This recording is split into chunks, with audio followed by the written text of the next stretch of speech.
అందరికీ పంపించారట.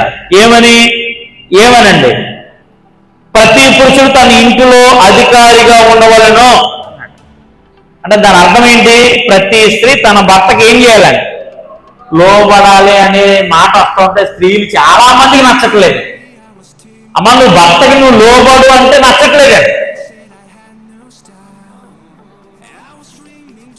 ఆలోచించకూడని అపవాది కూడా ఆలోచించే ఆలోచనలు కొంతమంది స్త్రీలు ఆలోచిస్తున్నారు. లోబడడం అని చెప్పడం భార్యాభర్త కలిసి ఒకరినొకరు గౌరవించుకోవద్దని చెప్పడం కాదు. ఒకరు కింద ఒకరు పైన అని చెప్పడం కాదు దాని అర్థం. అది దైవ నియమం. ప్రతి స్త్రీ తన భర్తకి ఏం చేయాలి? లోబడాలి.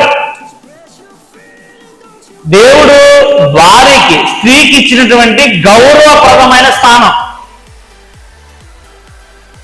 లోబడ్డం అంటే తక్కువ కాదు, దైవ నియమాన్ని పాటించడం. లోబడ్డం అంటే నిన్ను నువ్వు తక్కువ చేసుకోవడం కాదు, దేవుని ఆజ్ఞను పాటిస్తున్నావు. దేవుణ్ణి ప్రేమించి నీ మేలు కొరకు దేవుని ఆజ్ఞను పాటిస్తున్నావు.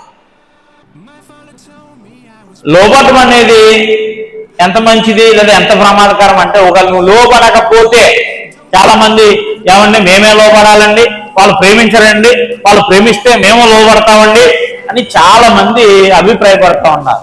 నీ బాధ ఏంటో నాకు తెలియదు, కానీ నిన్ను బట్టి దైవ వాక్యాన్ని మార్చే అవకాశాలు ఇక్కడ ఉండవు.